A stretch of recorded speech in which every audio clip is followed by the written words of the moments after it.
जब हमारा हृदय स्वीकार कर लेता है कि ओहो इतना महामहिम नाम है, बस पकड़ने लगती, वृत्ति उसे पकड़ने लगती। जहां महत्व बुद्धि होती है, जहां सुख बुद्धि होती है, जहां अपनापन होता है, वहीं हमारा चित्त लगता है, वहीं एक एक वृत्ति जाती है। अभी तक हमने महत्व संसार के भोगों में, संसार के संबंधियों में किया, यहां सुख बुद्धि की, यहां अपनापन किया, तो हमें कोई ध्यान नहीं धरना पड़ता। हमारी एक एक वृत्ति जा रही संसार में।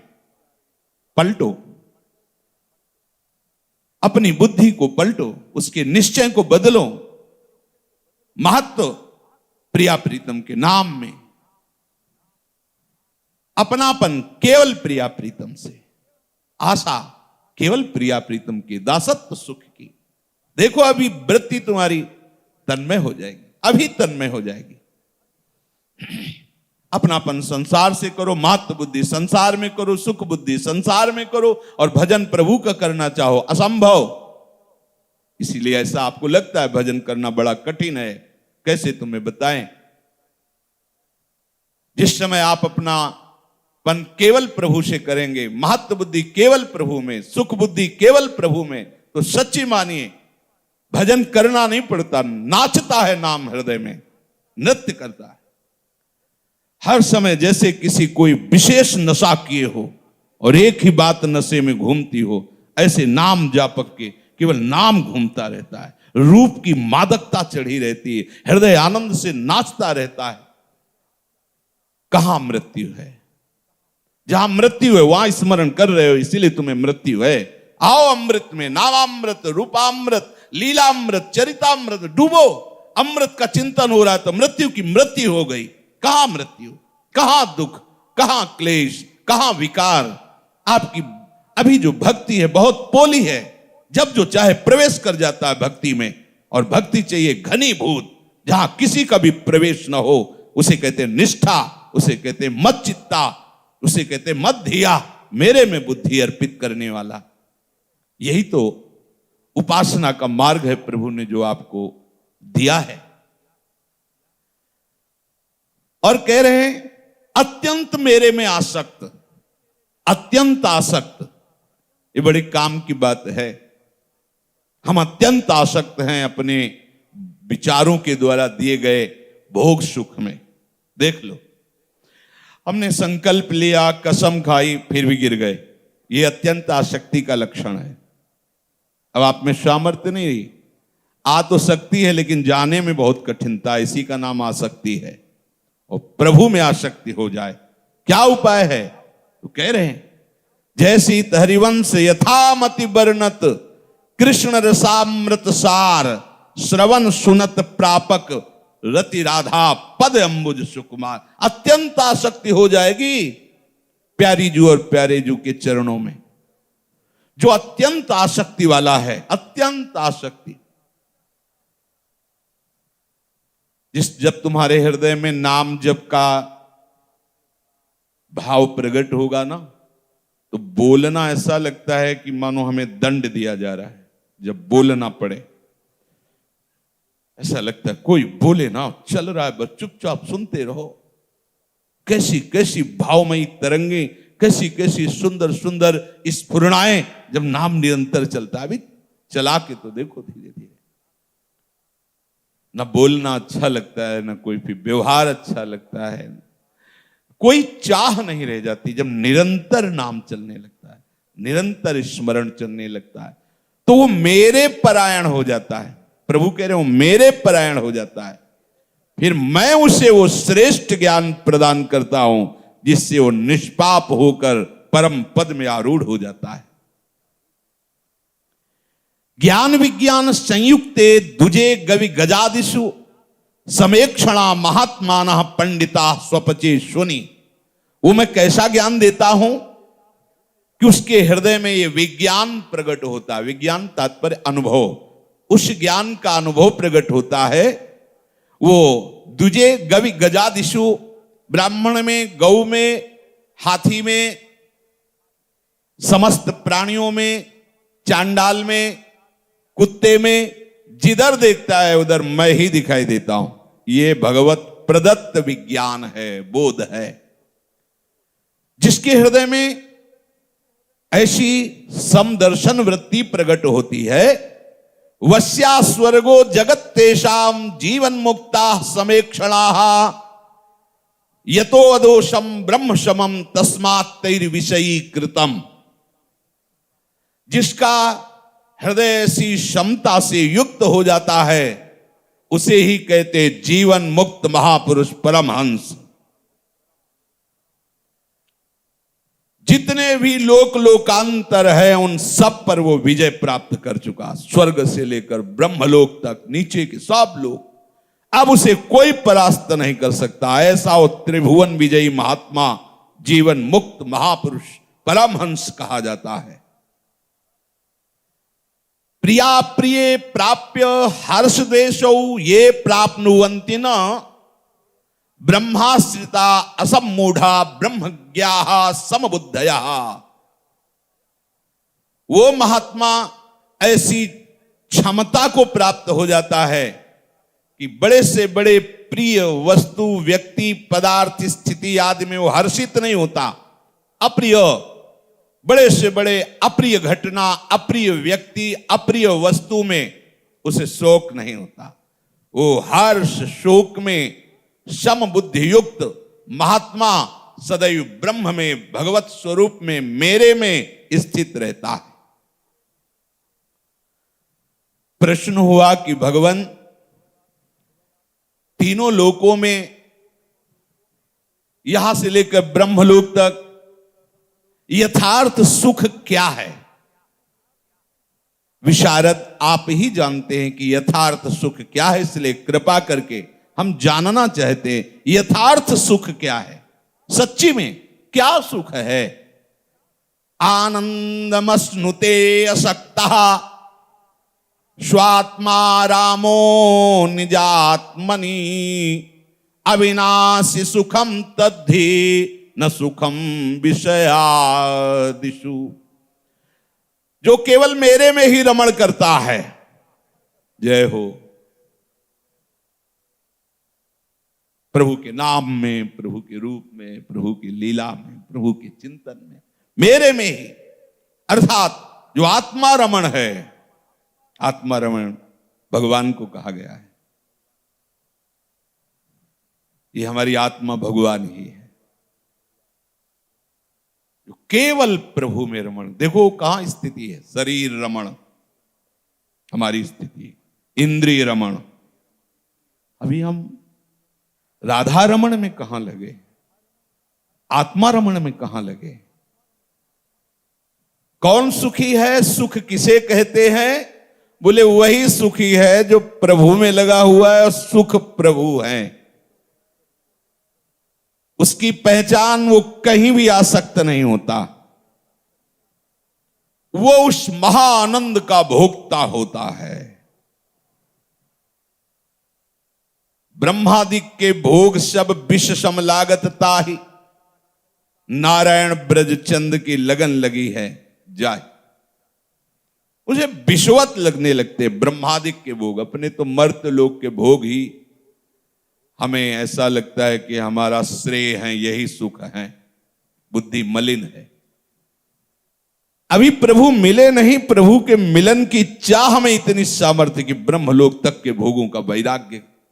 हम छोटे छोटे व्यसन नहीं छोड़ पाते, छोटी छोटी बातों में हम विक्षिप्त हो जाते हैं।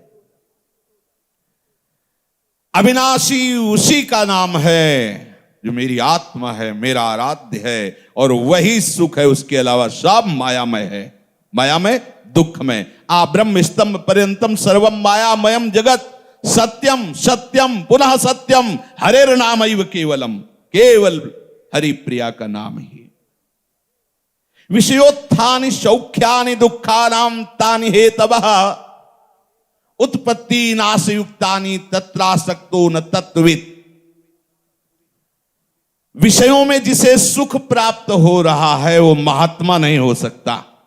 नहीं स्वात्मा रामम विषय मृग तृष्णाम भ्रमयति। आत्मा राम पुरुष कभी विषय मृग तृष्णा में भ्रमित नहीं होता। बैठा लो हृदय में, प्रभु कह रहे हैं, विषयों से उत्पन्न हुए सुख में जो राजी है वो कभी परमार्थ का पथिक नहीं हो सकता, और कोई भी विषय उसे दुख नहीं दे सकता। अगर किसी विषय से दुखी है तो वो भी महात्मा नहीं, वो भी भगवत मार्ग का पति। अर्थात कोई भी विषय व्यक्ति स्थान के संयोग या वियोग से उसे सुख दुख का किंचन मात्र अनुभव नहीं होता। कारण कि सब विनाशशील है, सुख और दुख भी लौकिक, और वो अविनाशी तत्वित महात्मा स्वरूप में रमण करता है, वो राधा रमण के चिंतन में मगन रहता है। कैसी अद्भुत महिमामयी बात है, भक्तों के चरित्र में स्पष्ट देखने को मिलती है। कारणे सति कामस्य क्रोधस्य सहते च यः तौ जेतुम वर्ष्म विरहात् सुखम चिरस्मश्नुते। जब काम भोग का अवसर उपस्थित हो और आप में ऐसा आवेग ना आवे कि आप भोगो, तब समझना अब हमारा मार्ग पुष्ट हो रहा है। काम संयोग सामने उपस्थित है और आप में भोगने की रुचि ही नहीं, ये खास बात। कारणे सति कामस्य, काम का कारण उपस्थित है, संयोग की स्थिति है और हृदय में रुचि नहीं है, प्रभु का स्मरण छाया हुआ है, अच्छा ही नहीं लग रहा कुछ। ये समझो अध्यात्म किसे कहते हैं, परमार्थ किसे कहते हैं। डर लगेगा उसे, भोगों से डर लगेगा, रुचि, अच्छा बुरा सुख दुख कब का छूट जाता है जब उपासक भगवत प्राप्ति की लगन लगा लेता है। यह बहुत बड़ी स्थिति है, सामग्री उपस्थित है और भोगने की रुचि नहीं। क्रोध का कारण उपस्थित है, सामने नीच पुरुष अपमान कर रहा है, बार बार जिसे आप सहज में शासन में ले सकते हैं, सहज में दंड दे सकते हैं, और वो बार बार आपको क्रोधित करने की चेष्टा करता है, और आप उस वेग से परास्त नहीं होते, अर्थात क्रोधित नहीं होते। ये है सामर्थ्य साधु की, उपासक की। उपास्य तत्व में चित्त लगाने से यह सामर्थ्य आती है, बात बनाने से नहीं, भेष धरने से नहीं। जब तक चित्त वृत्ति प्रभु में नहीं लगेगी, कहां से आती सामर्थ्य? देखो अम्बरीश जी की सामर्थ्य, सावई मला कृष्ण पदारविंदो, सामर्थ्य में चित्त लगा। सामर्थ्य क्या है? अपने आराध्य देव के चरणारविंद, गौरवर्ण श्यामल चरण, चित्त हमारा उनमें, अब कोई परास्त नहीं कर सकता। अगर उनसे चित्त हटा तो कोई बचा भी नहीं सकता, क्योंकि उन्हीं की प्रबल माया है। बड़ी महिमा की बात कह रहे हैं। कारणे सति कामस्य क्रोधस्य सहते च यः। देखो ना, ठाकुर हरिदास जी के पास वैश्य आ जाती है, क्या क्या कितने चरित्र भक्तों के आते हैं। संयोग उपस्थित है पर रुचि ही नहीं रह गई। संयोग उपस्थित है क्रोध प्रकट करने के लिए, बाहर सारी चेष्टा माया करा रही, क्रोध को वेग ही नहीं है, शांत। क्योंकि पहले बता दिया भगवान ने कि मैं उसे ऐसा विज्ञान युक्त ज्ञान देता हूं, अनुभव युक्त ज्ञान देता हूं, वो सब में अपने प्रभु को देखता है, तो फिर काम क्रोध की सत्ता ही कहां रह गई। ये वही प्राप्त करता है जो शरीर को अलग देखते हुए, शरीर से अनासक्त होते हुए हर विषय को जीतने का प्रयत्न करता है। वो महासुख में अनंत काल तक के लिए डूब जाता है, महासुख में अनंत काल तक के लिए डूब जाता है। अंतर्निष्ठोन्तः प्रकाशोन्तः सुखोन्तारतिर्लभेत असंदिग्धो क्षयं ब्रह्म सर्वभूत हितार्थ कृत। जिसके हृदय में भगवत निष्ठा प्रकट हो जाती है, निष्ठा उसे ही कहते हैं बड़ी से बड़ी हानि में भी आपके हृदय में जो भाव बना है वो हटना नहीं चाहिए, उसे निष्ठा कहते हैं। प्राण जाने पर भी निष्ठा ना जाए, खंड खंड हो जाए तन, अंग अंग सत टूक, वृंदावन ने छाड़िबो है बड़ी चूक, ये निष्ठा। चाहे आप भी तिरस्कार करें, मेरी दुर्गति हो, पर मैं आपको नहीं छोड़ सकता, निष्ठा। ये कहा जवान में नहीं, अंतर्निष्ठोंतः प्रकाशोंतः सुखोंता रतिर्लभेत।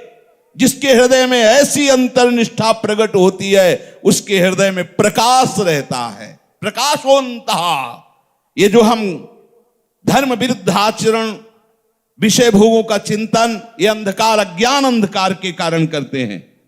जब तक ये गुरु निष्ठा, नाम निष्ठा, धाम निष्ठा, इष्ट निष्ठा, इनमें से कोई एक जागृत हो जाए तो सब निष्ठा परिपक्व हो जाएगी। ये निष्ठा जागृत नहीं होती तब तक ये अज्ञान अंधकार हमारे द्वारा ऐसे आचरण कराता रहेगा।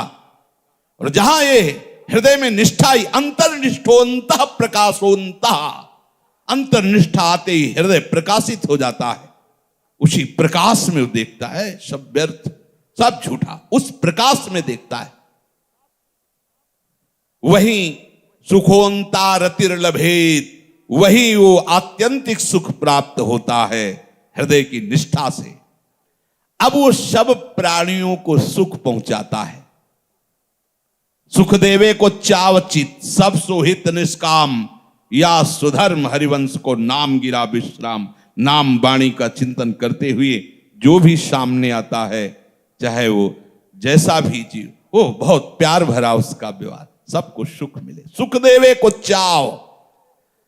परेशानी, झगड़ा, अधर्म वही होता जहां सुख लेवे को चाव, और जहां सुख देवे को वही शांति, वही आनंद, वही परमानंद। वो निश्चय अक्षय भगवत सुख को प्राप्त होता है जो ऐसा उपासक होता है। जेतारः षड्पूर्णा ये शमिनो दमिनस्तथा, तेषाम समन्ततो ब्रह्म स्वात्म ज्ञानम विभात्य हो।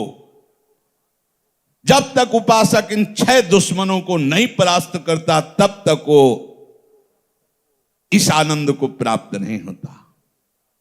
काम, क्रोध, लोभ, मोह, मद, मत्सर, षड विकार जित अनघ अकामा। ऐसा काम, क्रोध, मद, मान न मोहा, लोभ न क्षोभ, राग नहीं द्रोहा, जिनके कपट दंभ नहीं माया, तिनके हृदय बसौ रघुराया। आह, मेरी सो भैया कृष्ण गुण संचु, कुत्सित वाद विकार ही परधन, सुन सिख मंद परति वंच। महाप्रभु, कोई भी महापुरुष जब तक जेतारः षड पूर्णाम ये शमिनो दमिनस तथा, इंद्रियों का दमन करके, मन का समन करके जो इन 6 विकारों पर विजय प्राप्त नहीं कर लेता, वो सर्वत्र ब्रह्म दर्शन, भगवत दर्शन या आत्यंतिक सुख को प्राप्त नहीं होता। इनको परास्त करने के लिए पहले स्वीकार करना होगा, जहां इनका आक्रमण होता है वो मैं नहीं हूं, ये शरीर अंतःकरण। तो आप इन पर शासन, मेरे में काम, मेरे में क्रोध, मेरे, वो देख के मेरे से जलता है। तुम क्यों जलते हो? तुम्हें कैसे पता है वो जलता है? बोले कड़ुआ बोलता है, क्यों सुनते हो?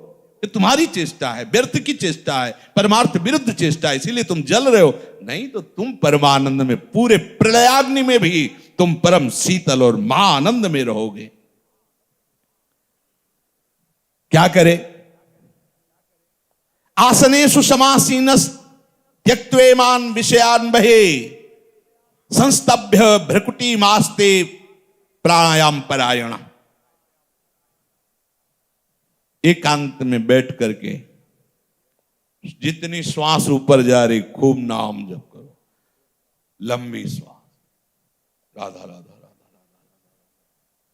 राधा राधा राधा राधा राधा राधा राधा। यही देखो राधा नाम, यही देखो श्यामा श्याम के चरणारविंद। यहां से धीरे फिर यहां प्रकाशित हो जाएंगे भ्रकुटी मध्य। उपासक की नेत्र दृष्टि अगर खुली है तो अंतर में होनी चाहिए, यहां बाहर खुले होने पर भी दृश्य नहीं, अंतर में। और बंद है तब तो फिर पर्दा लगा हुआ है फिर भी। कई बार कहते हैं कि हमारे उपासना में मंत्र नाम जाप आदि के लिए कोई माला संख्या आदि की गणना नहीं बताई गई। यहां यही कहा जाता है एक क्षण भी आपका नाम से विमुख न जाए, चाहे माला ले लो या बिना माला के, जैसे भी चल रहा है, चला रहे, सुन रहे, उसे ही देख रहे, बार बार लिख रहे। समझो इस बात को, शास्त्र सम्मत बातें हैं। जिसका प्राण जितना स्थूल होता है उतना ही वो भोगी और अज्ञानी होता है। अवतारी पुरुष हो तो नहीं कह सकते। जितना प्राण स्थूल होगा उतने ही वो भोगी होगा, उतने ही वो विकारी, उतने ही वो व्यर्थ चिंतन करने वाला होगा।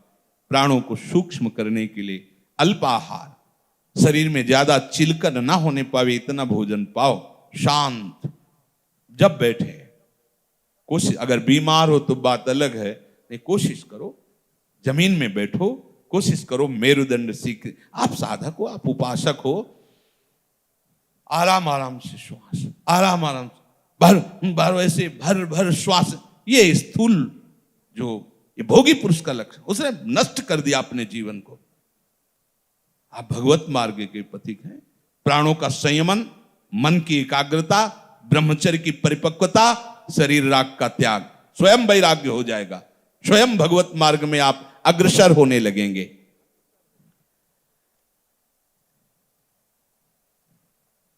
कह रहे सिंहम शार्दूलकम वापी मत्तेभम मृदुताम यथा। जैसे सिंह व्याघ्र आदि बड़ा बलवान होता है, भय प्रकट करता है, ऐसे ही तुम्हारा प्राण है, ये तुम्हें भयभीत करता है। यही प्राणों का मोह ही तो भयभीत करता है। छोड़ो, धीरे धीरे इसे सूक्ष्म करो प्राणवायु को। हल्का आहार, स्थिर बैठने का अभ्यास। जब कष्ट हो बैठने में तो उसी समय चलाओ। जब कोई शस्त्र मुझे नहीं छेद सकता तो शरीर का कष्ट मुझे कैसे प्राप्त हो, ये तो भ्रम है। अरे ऐसे बीमार हो तो बात अलग है। कोशिश करो 4-4 घंटे बिना किसी तरह हिले। ऐसे अभी हितधाम तक चलती रही दिनचर्या गुरु कृपा से। कोई पंखा नहीं, कोई पसीना से लथपथ, एकदम शीतल शरीर, शांत, हिलना नहीं, बिल्कुल हिलना नहीं। ब्रह्मचर्य है तो किस लिए है? आप उपासक हो तो किस बात को, थोड़ी थोड़ी देर में ये खुजलाहट, ये थोड़ा त्वगेंद्री का विषय हो, खुजलाना हो, ये सब शांत, नाम में डूबो, चित्त लग। देखा है, गुरुजनों को देखा है, 10 वर्ष सेवा में रहे, रात के 1 बजे बैठे,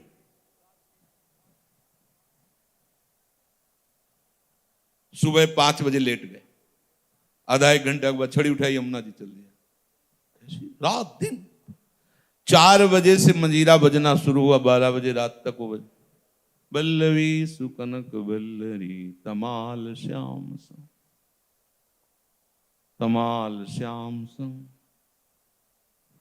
दर्शन करने गए, भिक्षा मांगी, पाई लौट, तमाल श्याम सा। चल, ये लगातार वृत्ति प्रभु में एकदम तन्मय। अरे आप जिस मार्ग के लिए अपना जीवन समर्पित कर रहे हो उसको समझो। हमारा हृदय निरंतर अपने प्रभु के चिंतन में तभी लग सकता है जब ये बात समझे कि हमारा स्वरूप ऐसा है, कोई भी कष्ट हमें छू नहीं सकता, हम बिल्कुल सुरक्षित हैं। कोई अस्त्र शस्त्र, अग्नि, वायु, साप, मंत्र आदि किसी से भी कोई हमें त्रास नहीं दे सकता। अब चलो ये कवच पहन लो और चलो परमार्थ पर। देखो तुम्हें कौन गिराता है, काम की क्रोध की लो, जरा जरा सी बातों रो पड़े, ऐसा ऐसा।